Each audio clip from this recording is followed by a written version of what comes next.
Hey Dan, hopefully my music isn't too loud in the background. It's really quiet for me. Um, so just looking at Ford, one thing I'll just look at is, where your targets are going to be. So we have this huge down move at 1642, and basically you can see it move down, it hits low, and now it's coming back up. So that's something where you want to take a look and say, okay, where do I want to profit?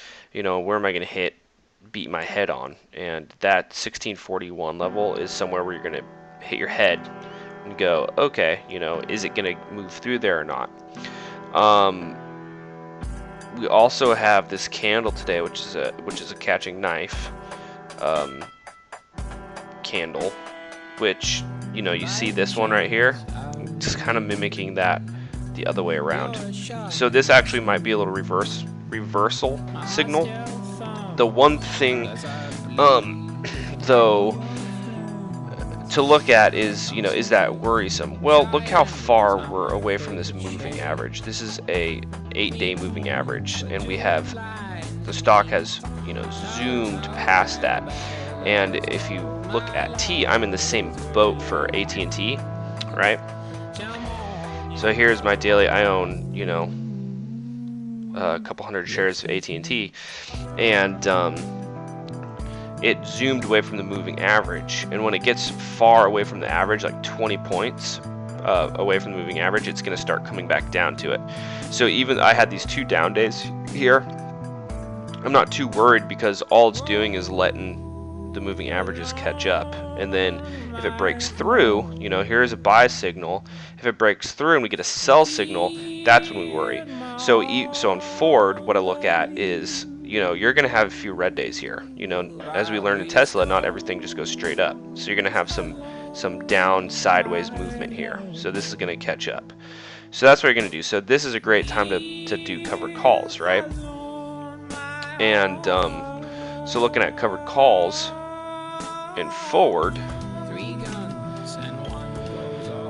we want to look at IV rank, right? So implied volatility. So you have the more volume flowing through a stock, the higher your implied volatility is, because that's all it is volume moving. The more volume you have moving through something, the higher premium is going to be. So that's how options work. It's just you have more volume, your premium goes up. That's it. So for Ford, right, I would just look at 1 week out. And if you're going to do 5 contracts, you're going to pull in $100. So at this point, let's see, it's 1547. Do you want to do right at the money? Well, let's take a look at it. Buy, covered stock, 2, 3, 4, 5, and analyze the trade. So if I'm analyzing this trade, I go, okay, how much money can I make? Well, I can only make $130 off my five shares. Okay, so how much money can I lose? Obviously, everything that you put in if the stock goes to 0. So what we know is that you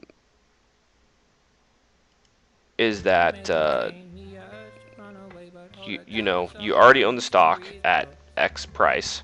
If you bought it at $13. So what are you doing when you sell a call?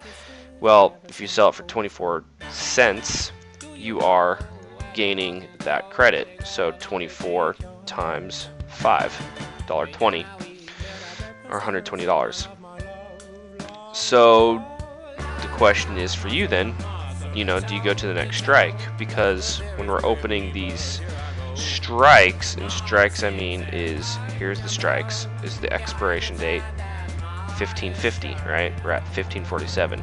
Does it make sense for you? Does it give yourself room to sell these?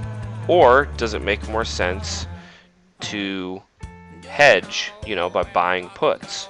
Or, as you're going to hold on to 400 shares without buying calls, do you go out further? So instead of 10 days, we go out 45 days, right?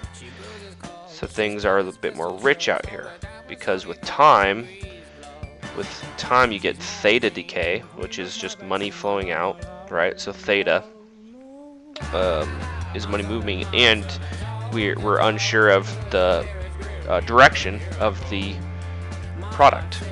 So which way is Ford going to move, up or down in 45 days? Well, it has way more time to move up or down versus our 10 days. So that's why it's cheaper here and more expensive out in 45 days. So at 45 days, you can go to $16, which gives you 52 more cents of room, you know, to move up, right? And you're going to collect more money. 29 cents, it looks like. 29 to 30 cents. So let's do this. Let's go to our analyze. We'll go to, what was that? January 1, 2015.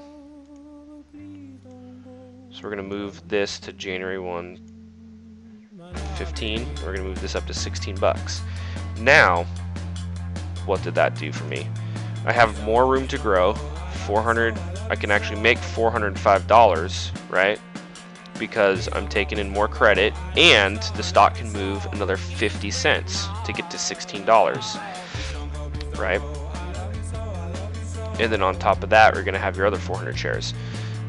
And the other thing you're going to do is you're going to collect a little, you know, a couple more cents per, 6 more cents. So you're going to do 30 times 5, collect $150.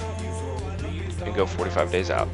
So that's what I would do, is move, you know, go 45 days out. You know, you have room to grow, and you have more theta decay, more time.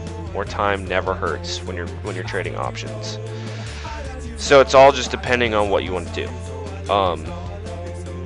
For your first time, I would give yourself time, and I would, yeah, so 5 contracts is good, and then you leave 400, shares on the table. So that's it. Let me know if you need any help with any of this. What you're gonna do, right, literally, is if you have it in your TD Ameritrade account, you will literally come down here, you will right click, and you'll go sell. I'm gonna go sell single, and you'll go sell at 5. And then what you want to do is you never want to go in at market. So price 28, they're natural, so they're gonna fill you at 28 right away. So that's the bid. That's what someone's gonna try to sell it to you for. The ask is 31, so I would go to at least 31, and if you don't get filled, then you can drop down to 30. But you want to go 31.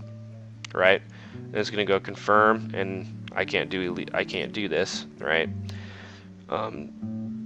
But for you, it'll say buying power effect. It should say 0 because you have 900 shares of it, so it won't cost you a thing, right? And then resulting buying power, you know, whatever you have left and all that stuff. So that's how you're gonna do that. Talk to you later.